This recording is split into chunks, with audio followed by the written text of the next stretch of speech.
Are you all ready? This gentleman just took off for some reason. Okay, we'll give him a second. Okay. Is that him in the striped shirt? Yeah. I'm assuming he'll be back with okay. All right.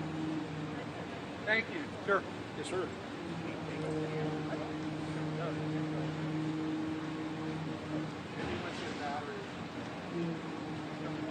Yeah, he's on his way back.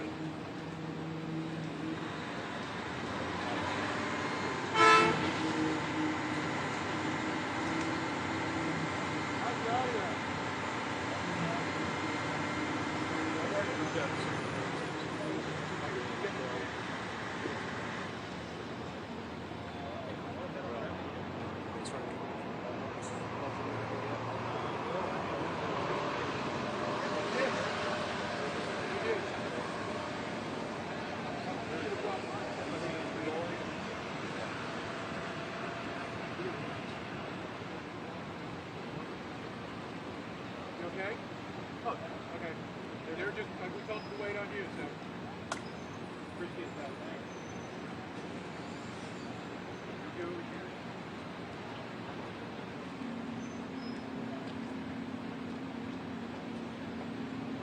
here. Okay.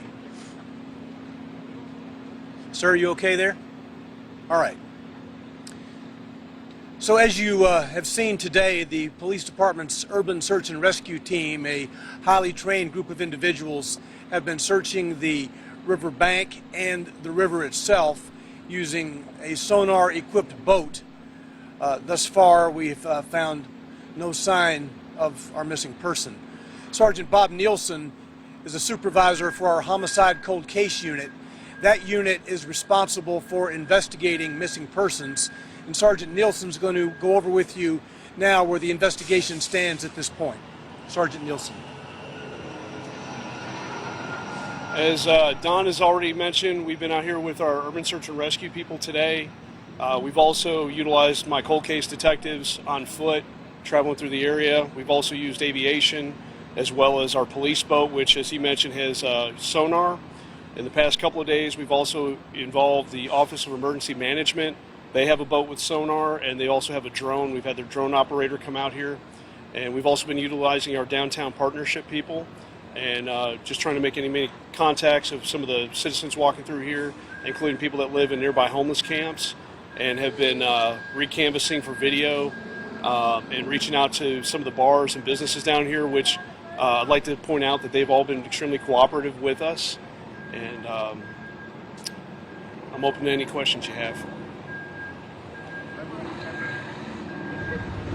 The phone, when it went down, is there any tracing of the phone? So the last thing we had on the phone information was all of the pings that they did were based on exigency, so we were able to get that. Apple has been very helpful with us. We're still waiting on some phone record information. We're still waiting on that data. However, the last ping that they had was off a cell tower near Top Golf, which is on the other side of the river. However, the radius is about 2 miles, so it doesn't give us a direction to travel or more detailed information. We just know that that's the tower that it hit off of. We're still waiting on the phone records. We don't have the information quite back on the Apple Watch. I didn't know this. I'm not an Apple person, but apparently it has its own separate phone number. So that's one of the things that we're also waiting on is data from that as well. It doesn't tell us exactly why they went down. There could be a variable number of reasons of why both of those went down, from we don't know how long he had them charged to, turned them off. I mean, any number of things. But the data right now, the rest of it, his phone records and so forth, we're still waiting on. We know that the last ping off that tower was between 9:55 p.m. and 10 p.m. And I believe the last phone conversation or attempted conversation by one of his friends was also during that same time. That was the last time anybody had any kind of interaction with him on the phone.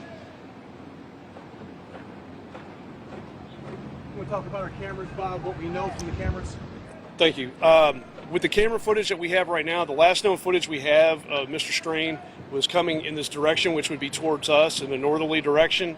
It caught him between the James Robertson Bridge and Woodland Street Bridge traveling this way. He was on foot. There was nobody else around him that we can see. We do have some cameras on the back of our Birch building, which is our courthouse here. However, it doesn't catch him crossing the path of that, and they would have caught anybody on either side of the Gay Street connector.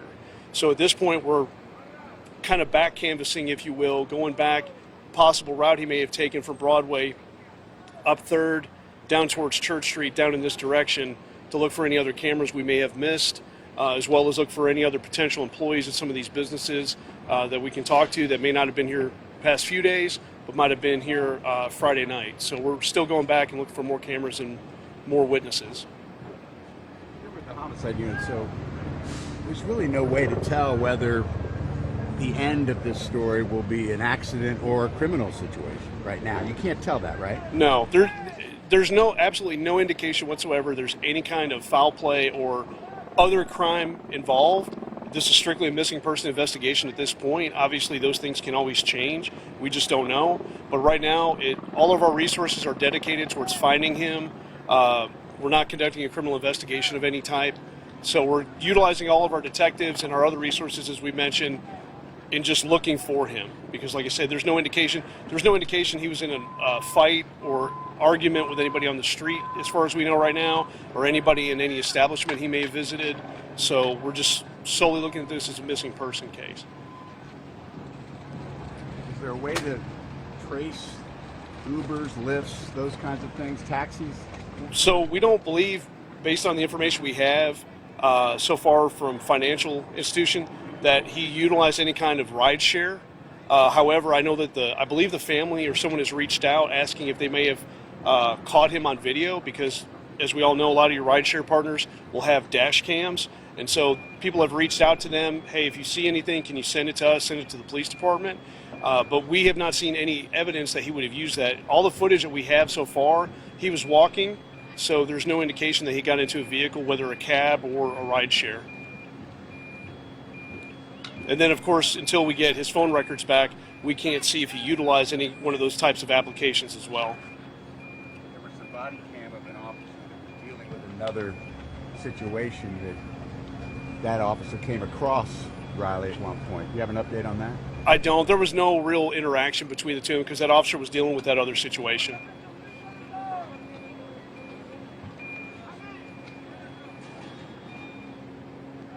Buddy, good? Any other questions? Yeah. Would you mind just going back over what you did? Where it first began? Oh, yeah. So I was just telling them that basically we've been utilizing our urban search and rescue people as well as our police boat. They've gone up and down the bank. They've made multiple sweeps. Urban search and rescue has checked several areas, including any dilapidated buildings, as well as there's a storm drain that people will use sometimes. So they've been doing that, as well as we've had our cold case detectives actually walking the Greenway all the way up towards Jefferson Street, because there's a lot of residential new buildings up there that you can't get to by vehicle. You can get to the buildings, but you can't get behind them. So we're trying to utilize everybody on foot, on boat. We've utilized aviation. Office of Emergency Management has come out the past couple of days, couple of times, both with the boat, with sonar, as well as with their drone. And then also, I don't know if many of you are familiar with the Cajun Navy, United Cajun Navy. There's a couple different organizations from Louisiana, but they also have members in other states, including Tennessee. They've also come up here to assist us with an airboat and some of their resources from private organizations to also assist in the search for Riley. Is there anything unprecedented about what's going on, or is this just a natural course of things that you do this investigation? It's just a natural progression. You know, with a missing persons case, people go missing for various reasons. Some are voluntary, some are not. Some could be due to a medical incident. Right now, we have no idea what happened with this gentleman.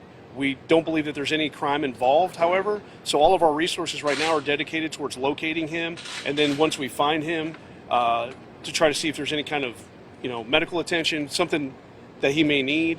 And obviously, we're looking for a positive outcome. And so, but we're open to all the information that we get. We're still utilizing our Crime Stoppers. A lot of people think that that's just for crimes, homicides, robberies, so forth. But we've also utilized that for people calling in, and I've been getting Crime Stoppers tips every single day regarding possible sightings or any information that people think that they have. I mean, you name it, people call us, we're checking it out. We've also provided our information so they can contact us, either me directly by email, my lead detective, or our public information office, our social media, Facebook, Instagram, all that. So we're utilizing absolutely every resource we can possibly think of at this point. There's no reason to believe that he's been a victim of a crime, and I can't possibly think of any other resource we could utilize that we haven't used or are using right now. Are other jurisdictions, have they been notified to look as well? I mean, is there... Yeah, he's been entered into NCIC, which is very common. So when we do a missing person report, when that's entered into NCIC, and as we boloed that information, we push it out to some of our partner, like Sumner County, Cheatham County, THP, and so forth. They usually get that information. Our fusion centers tend to push a lot of that information out as well. So that information has pretty much been disseminated. Yes, ma'am.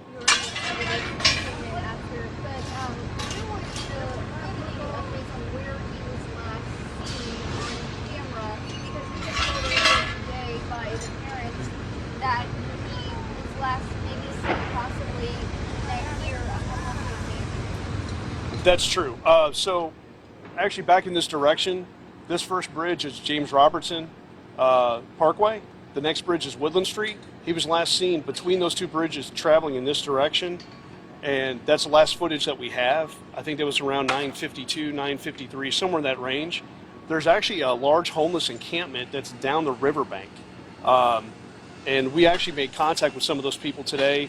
Our urban search and rescue people talked to them. They even let us search that area, because that's treated like a domicile where some of them are.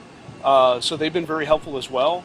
And so we're just utilizing everybody we can talk to in this area, but that's the last known area. So what they told you is accurate. They just didn't know that the homeless encampment was down there. So. Yeah, so at that point, once he's out somewhere, we don't know if he went down or got hit, or we don't know anything. I think it's off. Correct, and as I mentioned to them, there are cameras on the back of the Birch building, but they would have caught anybody on either side of the street, but there's nothing to indicate he came this way.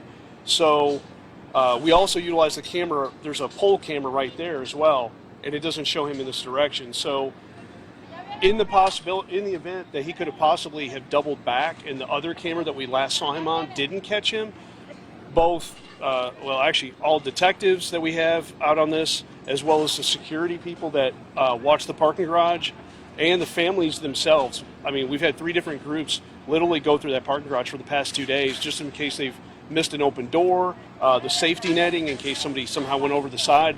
They've checked everything that they can over there, and security was checking again for us today, just because there's always that possibility the camera didn't catch him going back across, and maybe he went back up to James Robertson through that parking garage, as well as the stairs on the outside of the parking garage. Is there any sort of exchange with people? Like, did they exchange words that we know of? Not that we've seen on video. I know some people that have called in have thought there was, but we haven't seen any evidence of that.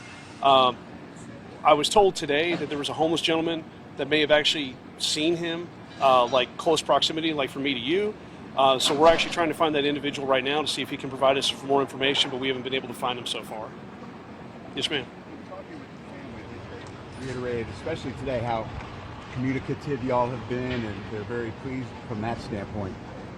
Is it hard when you have a lot of family members in the area trying to help you? How do you work in tandem with family members in the search? It's just like when we have a homicide, we try to have one point of contact, whether it's one parent, 2 parents, an aunt, whoever is kind of the spokesperson for the family, just because the nature of the investigation can be so cumbersome that it's hard for us to answer multiple questions. Like if there's 15 of you out here right now, realistically, we may not have the time to talk to actual 15 individual people, right? That's why we have public information officers, or like here, we're doing a quick briefing on it. So usually what we'll do, and as I've spoken to mom and dad today, was everything will go through them. So they have multiple ways to contact me. Any questions they have, even from other family, I've asked them to direct it to mom and dad, let mom and dad contact us, because otherwise it gets to be the telephone game, and then misinformation gets out there. And in this case, it's a missing person, but if it was a homicide, then we risk the chance of affecting the integrity of that case. And obviously we don't want to put everything out in a homicide. In this case, we're putting everything out because it's a missing person. But it still helps to have just one point of contact, just because everybody wants to know, but they also have to understand that for us to do our job effectively, we're utilizing literally everybody that we have that we can at the moment. And so if I have like 5 detectives here today, and they're all handling phone calls, well, then I don't have any detectives out here looking for this gentleman. So that's why it's easier just to have 1 or 2 points of contact. And 9 times out of 10, the families are extremely understanding, extremely cooperative, and they totally understand where we're coming from, and we've always had a good exchange with that. How many different agencies are actually actively on this? Right now, as far as I know, it's just ours, and then some of the local groups, like I said, the Cajun Navy. I just was contacted yesterday by somebody, I think he works a task force with the state of Tennessee, so we're going to be reaching out to him as well. But right now, there's not really been a need for other resources based on everything we have between USAR, all the equipment, aviation, as well as the Office of Emergency Management, so I guess you can count them as an outside source, but I don't really, because they work hand in hand with us on so many other incidents. But if it goes to a point where we think we need additional help, whether it's state or federal, we have no problem immediately contacting them and requesting that assistance. What's the plan going in tonight and tomorrow? Pretty much recanvassing for video, looking for any other people that we can talk to, pretty much. Reaching out to other officers. A lot of our officers in patrol have really good rapport with the people in the communities, neighborhoods that they work. And so a lot of them get to know a lot of the homeless population. So if we say, hey, we're looking for John Doe, because he may have information, there's some amazing patrol officers that we have that know everybody in their area, and they can help us find that. So that's one of the things we'll be utilizing. And a lot of it now at this point is just filtering all the information. As I said, we've been getting just dozens of Crime Stoppers tips every day, pretty much since this has started. And so it takes time to go through all of those, scrutinize that information, make certain that, you know, there could be a viable lead. A lot of them, as you can imagine, is just frivolous information, and I'll leave it at that. So you have to kind of filter that to know what you need to spend time on. Because just like with the Christmas Day bombing, we got all kinds of crazy things that came into us, so you have to know what to prioritize.